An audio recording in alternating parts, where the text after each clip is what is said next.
I'm a rich Greek god, or at least that's what people call me behind my back. Alexandros Demetrios Kavanaugh, 32 years old, CEO of Kavanaugh Industries, with more money than I could spend in several lifetimes. I had everything a man could want, except the one thing that mattered most. Until I saw her. She was serving champagne at a charity gala in the Hamptons, moving through the crowd like she belonged in a completely different world, while everyone else at the Morrison estate was there to see and be seen. She was focused, entirely on her work, carrying silver trays with the kind of grace that comes from genuine elegance, not the practiced sophistication money can buy. I noticed her the moment she walked into the ballroom. Long dark hair pulled back in a simple chignon, olive skin that glowed in the crystal chandelier light, and eyes that seemed to take in everything while revealing nothing. She was beautiful, but it wasn't just her beauty that stopped me cold. In the middle of a conversation about quarterly projections, it was the way she smiled, even when the guests treated her like she was invisible.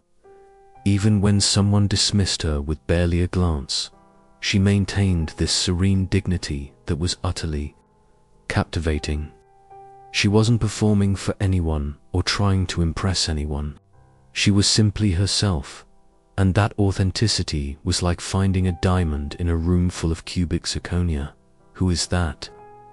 I asked my assistant Marcus, nodding toward the dark-haired server who was refilling champagne glasses near the auction display.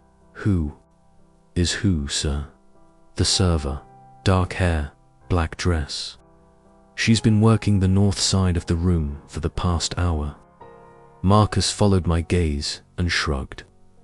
"Temporary staff from the catering company, I assume. Would you like me to find out her name?" "Yes." Immediately. But by the time Marcus returned with the information that her name was Isadora and she worked for Elite Catering, she was gone. The event was winding down, and the temporary staff had already been dismissed for the evening. I spent the next 3 days thinking about her, which was insane because I'd never obsessed over a woman in my life. I'd dated plenty, had relationships with beautiful, intelligent, successful women who moved in my social circles, but none of them had ever affected me the way 5 minutes of watching this server had. There was something about her that I couldn't shake. The way she'd carried herself, the genuine smile she'd offered even when no one was paying attention, the quiet strength I'd sensed in every movement. I found myself wondering what her voice sounded like, what she thought about when she wasn't working, what it would take to make her smile that way for me. "Find her," I told Marcus on Monday morning, sir. "The server from Saturday night, Isadora. I want to know everything about her. Where she lives, where she works, her family situation, her background, everything." Marcus gave me a look that suggested he thought I'd lost my mind. "Mr. Kavanaugh, with all due respect, don't you think hiring a private investigator to research a catering server is a bit ... excessive? I think when I want something, I get it, and I want to find her. May I ask why?" I leaned back in my chair and considered how to explain something I didn't fully understand myself. Have you ever seen something that just ... changed everything? That made you realize everything you thought you wanted was actually just a placeholder for what you really needed? "No, sir." "Well, I have. Saturday night, and now I need to find her." The investigation took 4 months. 4 months of dead ends and false leads and growing frustration as Marcus and his team of private investigators combed through every catering company in the 5 boroughs. Elite Catering had no permanent employee named Isadora. She'd been temporary staff hired for just that one event, and their records were frustratingly incomplete. But I didn't give up. I couldn't. Every night I went to sleep thinking about her, and every morning I woke up more determined to find her. I had the resources and connections to locate anyone in the city, and I was going to use them. Finally, in February, we got a break. One of the investigators had been systematically visiting every upscale restaurant in Manhattan, showing a photo that had been enhanced from security footage at the gala.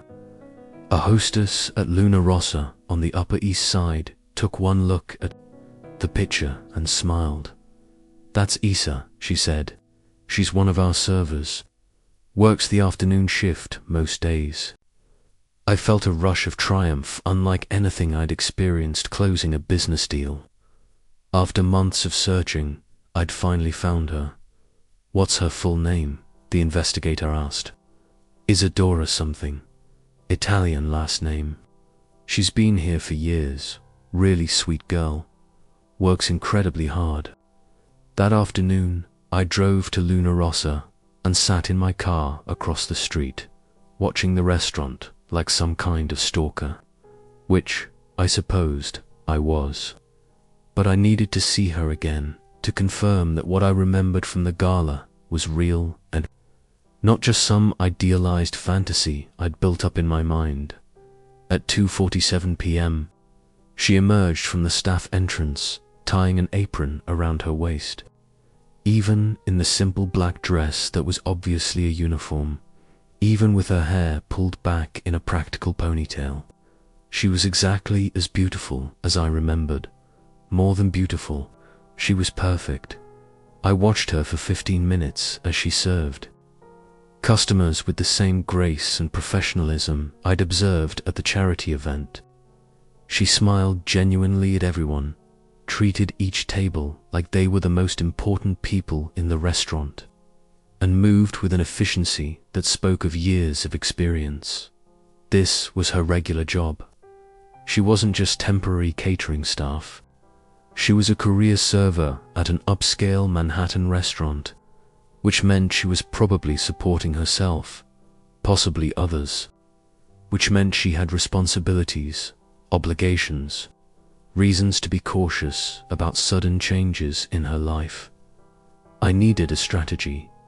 Over the next 2 weeks, I had Marcus compile a complete dossier on Isadora Vespucci Morales, 24 years old, born in Queens to Italian immigrants who'd died in a car accident when she was 18, legal guardian to her younger brother Marco, 16, who showed exceptional artistic talent, but whose family couldn't afford specialized education, primary caregiver to her grandmother, Francesca, 78, who'd raised them both after their parents' death.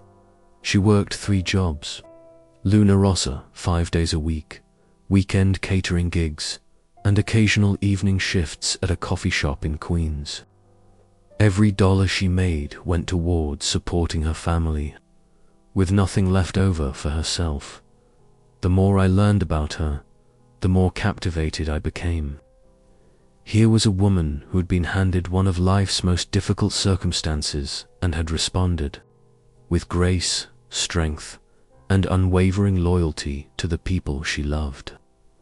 She could have given up, could have placed Marco in foster care and Francesca in state care and focused on building her own life. Instead, she'd sacrificed her own opportunities to ensure her family had what they needed. She was remarkable, and I was going to make her mine, but I had to be careful. A woman like Isadora wouldn't be impressed by obvious displays of wealth or power. She'd be suspicious of them, actually, because people with her background learned early that when something seems too good to be true, it usually is. I needed to approach her as just another customer. Let her get comfortable with me before revealing who I really was and what I could offer her. On a Tuesday morning in March, I made a reservation at Luna Rossa for lunch.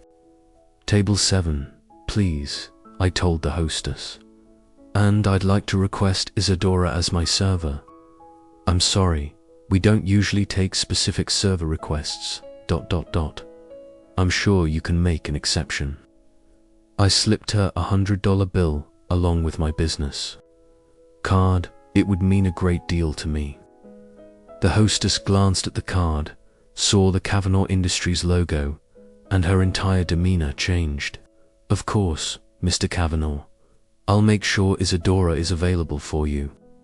I arrived at the restaurant 15 minutes early, my heart beating faster than it had since I was a teenager asking a girl to prom. This was ridiculous. I was a successful businessman who'd negotiated deals worth millions of dollars without breaking a sweat.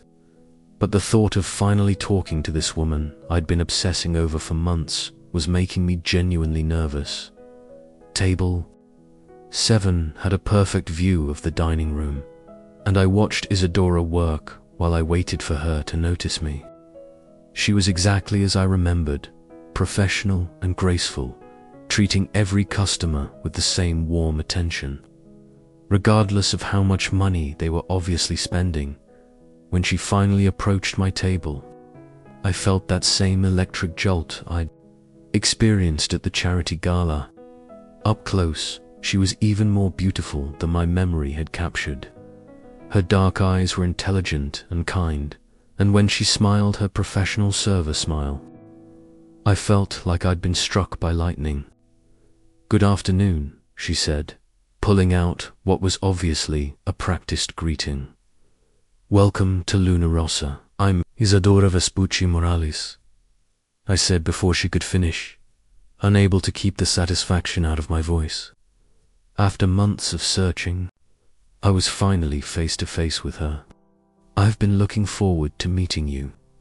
The effect was immediate and exactly what I'd expected. She took a step back, clearly startled, and I could see her professional composure crack for just a moment.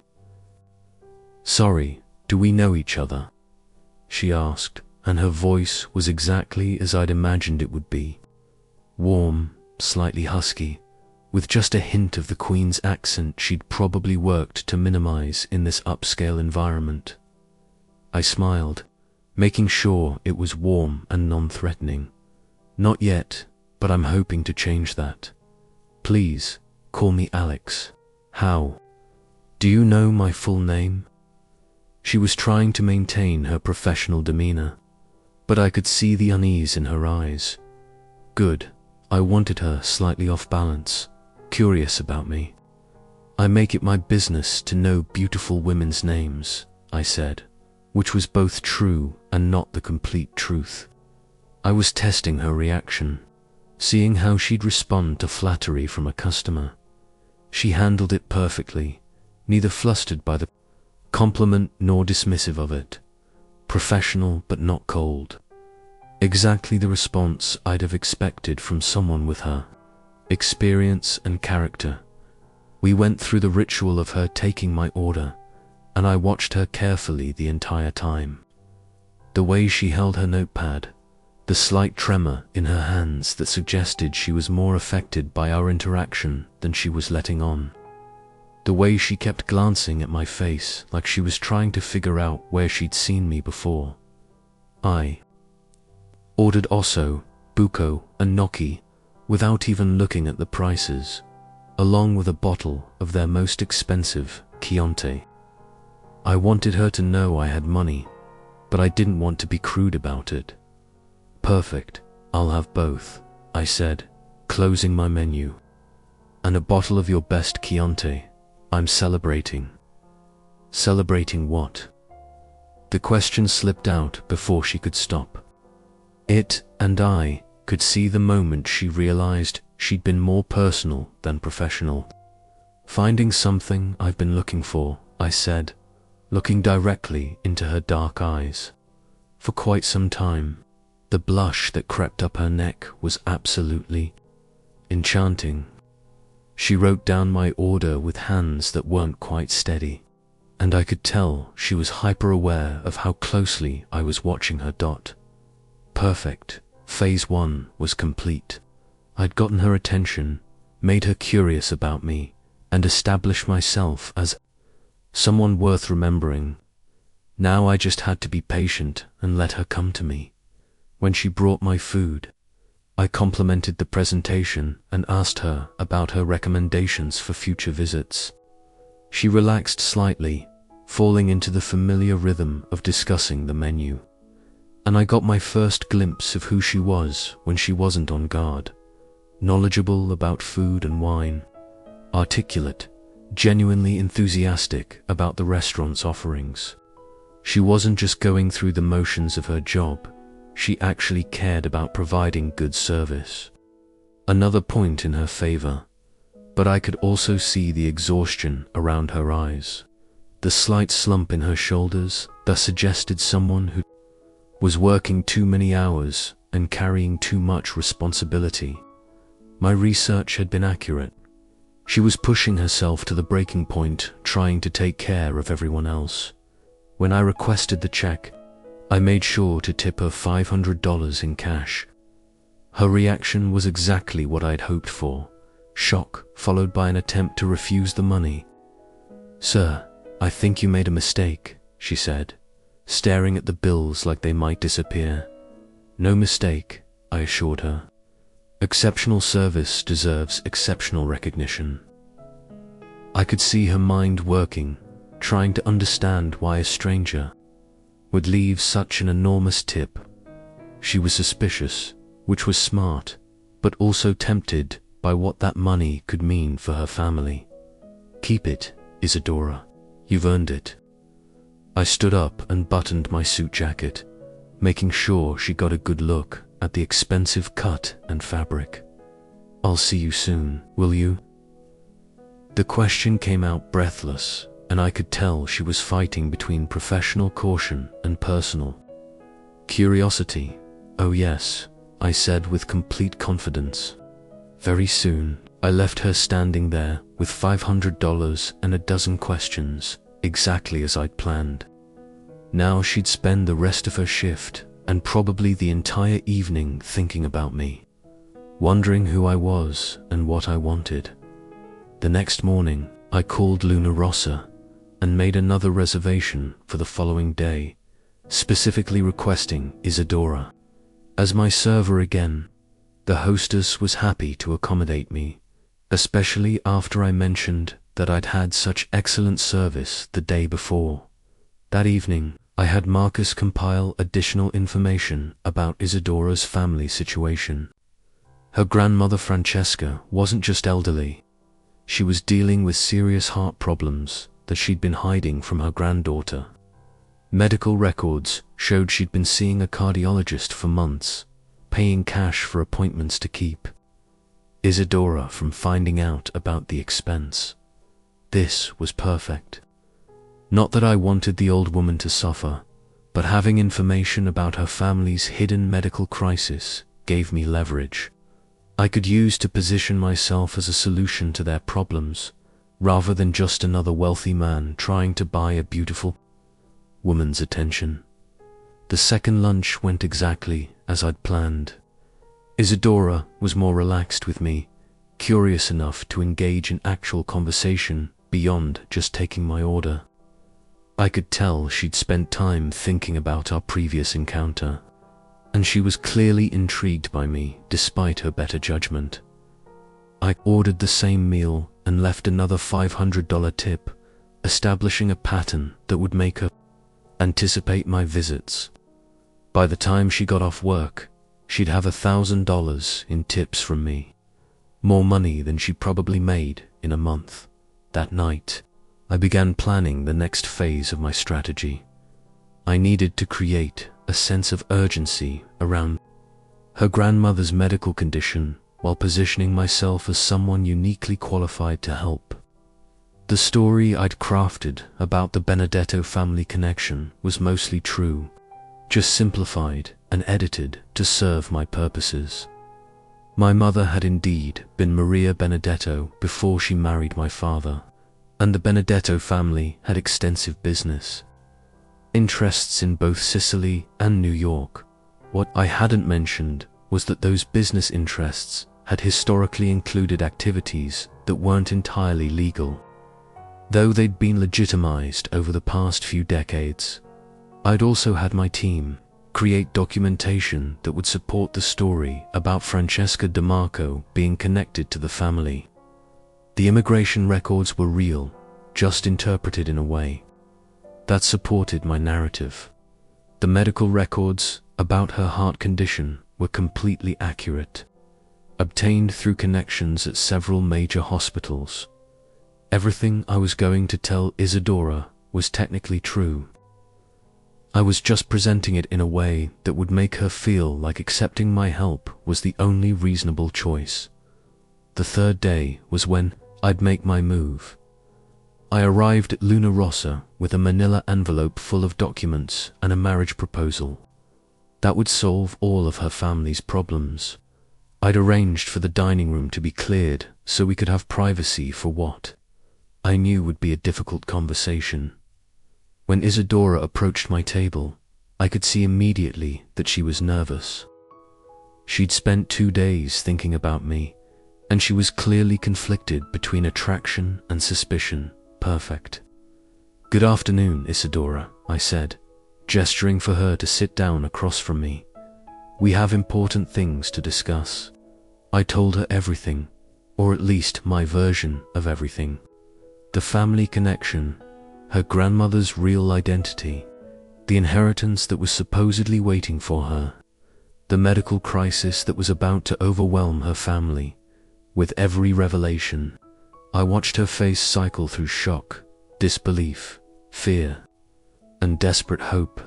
She wanted to believe what I was telling her because it represented salvation for everyone she loved.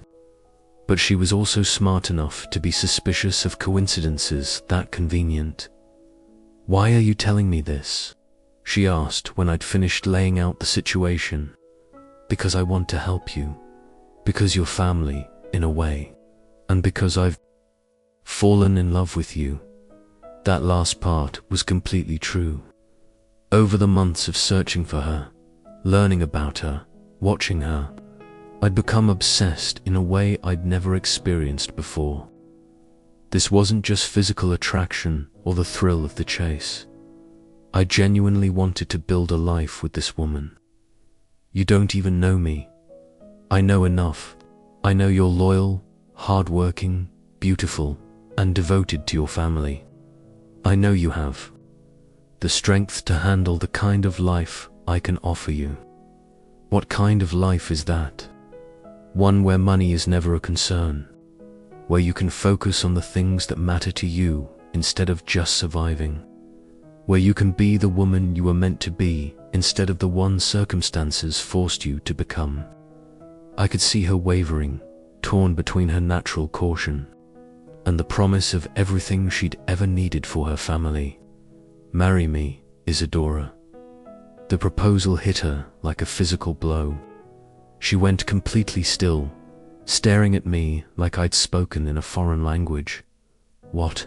Marry me? It's the most practical solution to everyone's problems. You get immediate access to your inheritance. Your grandmother gets the surgery she needs, Marco gets his education, and I get the woman I've been searching for. You're proposing to me. I'm offering you a partnership, a marriage that benefits everyone involved." She asked for time to think, which I'd expected, but I also made sure she understood that time was limited. Her grandmother's condition was deteriorating, and I wouldn't wait indefinitely for an answer. Until tomorrow. "Same time, same place," I told her as I left my usual $500 tip. "After that, I'll assume you're not interested, and I'll make other arrangements." I didn't specify what those other arrangements would be, but I made sure my tone suggested they wouldn't be as pleasant as marriage. That night, as if perfectly choreographed by fate, Francesca collapsed. I'd been having her medical situation monitored, so I knew immediately when the ambulance was called to her apartment building. Heart failure, just as my doctors had predicted. The timing was unfortunate for her, but perfect for my purposes. I waited until Isadora was at the hospital, overwhelmed by medical bills she couldn't possibly pay, before making my call. Isadora, I just heard about your grandmother. I'm so sorry. How did you hear? Her voice was strained with exhaustion and fear. I have contacts at most of the major hospitals. I wanted to make sure she was getting the best possible care. When she accused me of somehow causing her grandmother's collapse, I was genuinely hurt.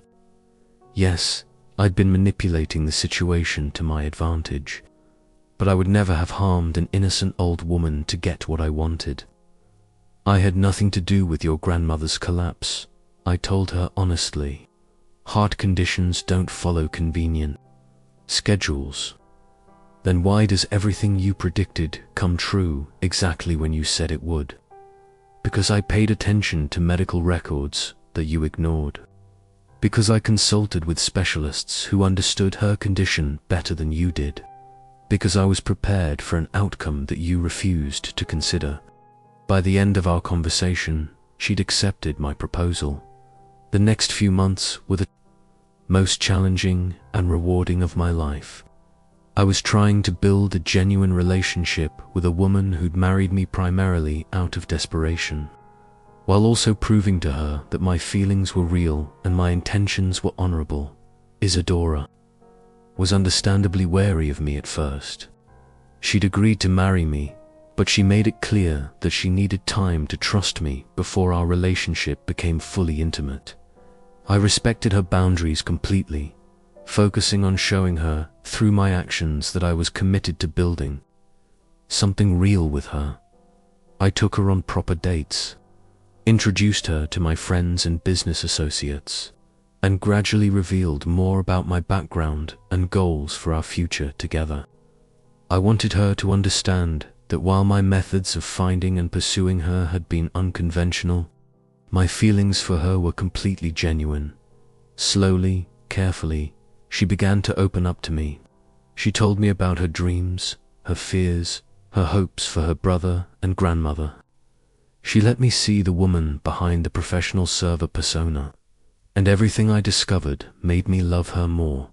She was intelligent, funny, fiercely protective of her family, and more beautiful than I'd even realized. She had opinions about art, politics, literature, and business that challenged and intrigued me. She wasn't intimidated by my wealth or social position, but she also didn't take them for granted. Our wedding was small but beautiful, exactly what Isadora had requested. She wanted her family there. She wanted time to get to know me better before we became fully intimate. And she wanted assurance that if our marriage didn't work out, her family's security wouldn't be affected. I agreed to everything because I was confident that once she gave us a real chance, she'd discover what I already knew. We were perfect for each other. The ceremony took place in the garden of my estate in the Hamptons, with Francesca beaming from her wheelchair as she watched her granddaughter marry a man who'd saved her life. Marco walked Isadora down the aisle, looking proud and protective in his new suit. When I took her hands and promised to love and cherish her for the rest of our lives, I meant every word. This might have started as an elaborate seduction, but it had become the most important commitment I'd ever made. I know this started unconventionally, I said during my vows, but I want you to know that my feelings for you are completely genuine. You are the most remarkable woman I've ever met, and I promise to spend every day proving that I deserve your trust. When I kissed her at the altar, I felt something shift between us. She was finally letting herself believe that this could be real, that I really had fallen in love with her for all the right reasons. Our honeymoon in Italy was when everything changed. Away from the pressures and complications of New York, we were finally able to get to know each other as husband and wife, rather than strangers bound by a convenient arrangement.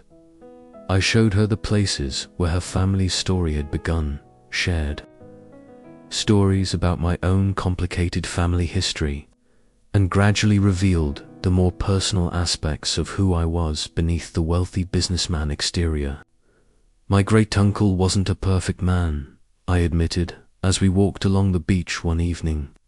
The Benedetto family made their fortune in ways that wouldn't be acceptable today, but they also took care of their own, protected people who needed protection, and built something lasting.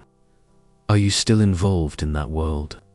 She asked, and I could hear both curiosity and concern in her voice. I'm involved in the legitimate businesses that grew out of it, but the other stuff, the things my family used to do, I've been working to distance myself from all of that. Why? Because I want to build a life with you that's based on something better. I want our children to be proud of their inheritance, not ashamed of it. That night, she finally came to me completely. What we shared was everything I'd hoped it would be, and more. She was passionate and generous and trusting in a way that made me feel like the luckiest man in the world. Afterwards, as she lay in my arms, I told her I loved her.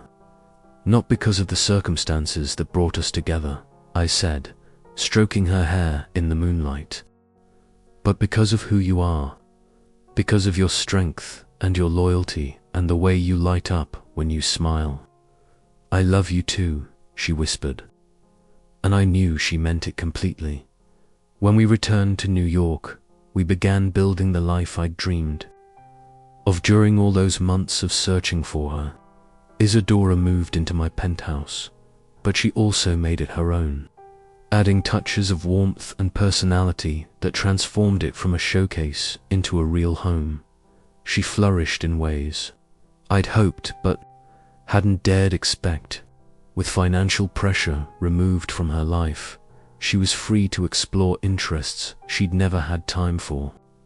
She started taking art classes, inspired by Marco's talent, and finally having the opportunity to develop her own creativity. Watching her discover parts of herself that had been suppressed by years of struggle was one of the greatest pleasures of my life. She was naturally artistic, with an eye for color and composition that surprised even her. Her paintings were beautiful, but more than that, they were expressions of the joy she was finally able to feel.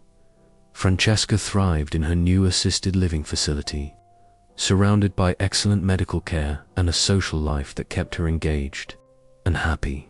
Watching her play cards with other Italian women while sharing stories and gossip, seeing her face light up whenever we visited with updates about Marco's progress or our own happiness, made every dollar I'd spent worth it. Marco's transformation was equally remarkable. In his new art school, surrounded by other talented young people and given access to resources he'd never dreamed of, his already impressive abilities grew exponentially. Several galleries had already expressed interest in his work, and I could see him becoming a significant artist in his own right. But the greatest joy was watching Isadora's relationship with me continue to deepen. The wariness and suspicion that had characterized our early interactions gave way to genuine affection, then love, then the kind of partnership I'd always wanted but never expected to find. 6 months after our wedding, she told me she was pregnant. I'd never wanted children before meeting Isadora. My life had been focused on business success and personal achievement, and I'd assumed that family was something other people did. But the moment she told me about the baby, I felt a surge of joy and protectiveness that caught me completely off guard. "Are you happy?" she asked, studying my face with concern. "I'm ecstatic," I said honestly, pulling her into my arms. "I can't wait to meet our baby. I can't wait to see you become a mother. I can't wait for all of it." The pregnancy wasn't easy for her, but watching her carry our child made me fall in love with her all over again. She was beautiful and strong and completely devoted to taking care of the baby even before it was born. I rearranged my work schedule to be home more, hired the best doctors and chefs to make sure she had everything she needed, and spent hours reading about pregnancy and childcare. This was going to be my child, and I was going to be the best father possible.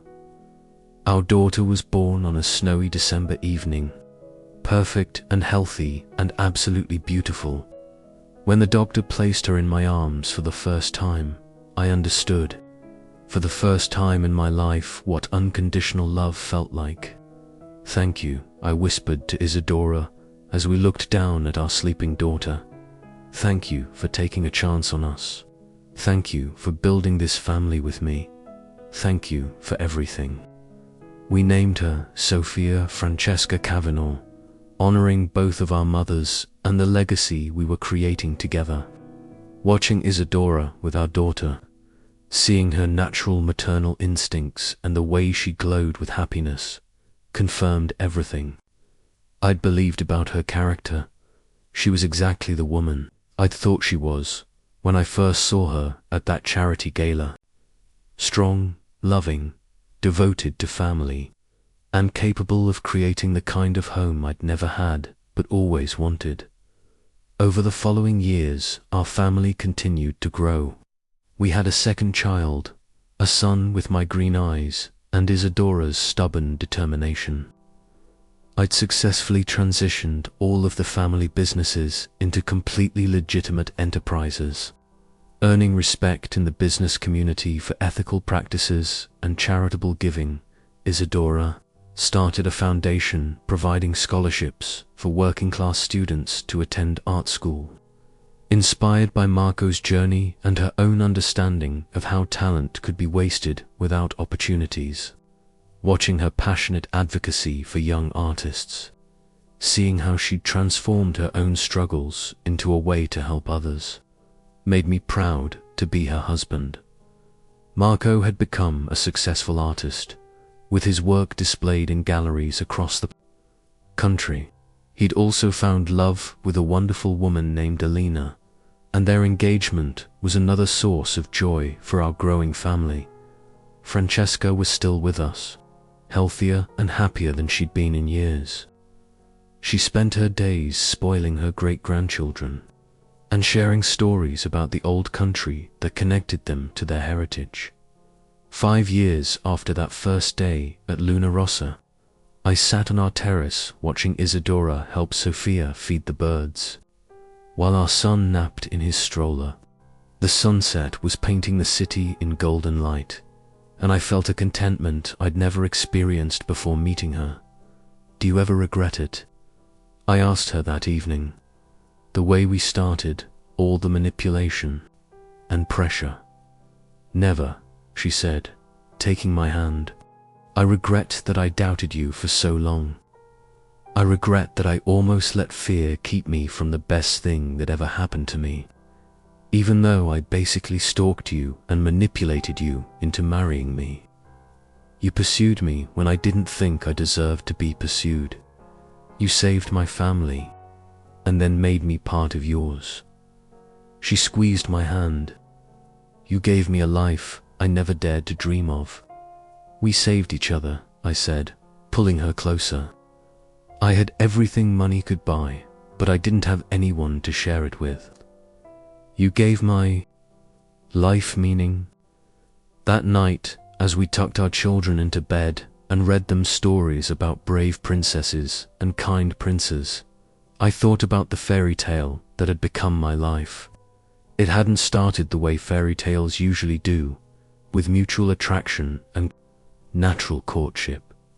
Instead, it had started with obsession and manipulation, with carefully orchestrated encounters and strategic revelations.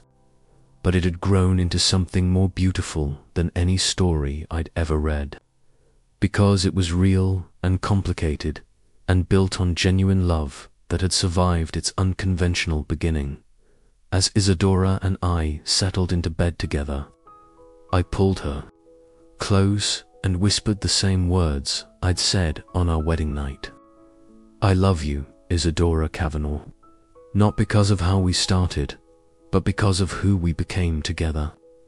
"I love you too," she whispered back. "Thank you for finding me. Thank you for letting yourself be found. And as I drifted off to sleep with my wife in my arms, surrounded by the family we'd built together, I knew that our love story was far from over. We had decades ahead of us to continue growing together, to watch our children become amazing adults, to build new dreams and face new challenges side by side. I'd started this journey as a rich man who thought he could buy anything he wanted, including the perfect woman. But what I'd discovered was that the best things in life can't be bought. They have to be earned, nurtured, and built day by day through genuine love and mutual respect.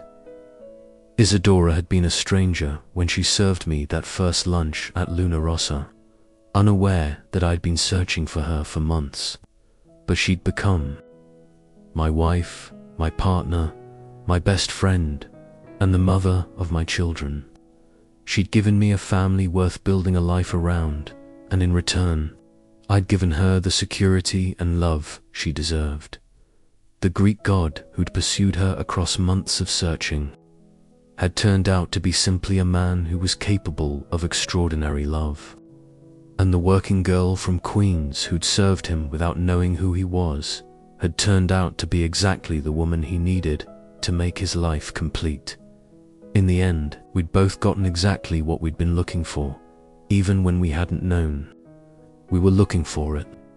And that, I thought, as sleep claimed me, was the most beautiful kind of love story of all. I was a rich Greek god who fell in love with a server who didn't know who I was.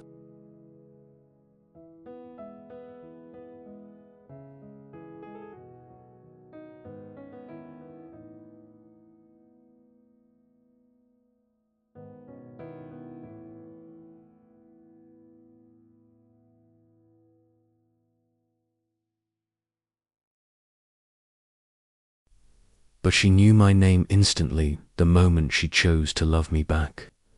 And that made all the scheming, all the manipulation, all the elaborate planning worth it. Because sometimes the best love stories don't begin with love at first sight. Sometimes they begin with a man who's willing to do whatever it takes to win the heart of the woman, who can make him whole. And sometimes, if you're very lucky, that woman turns out to be everything you hoped she would be and more than you ever dreamed. You deserved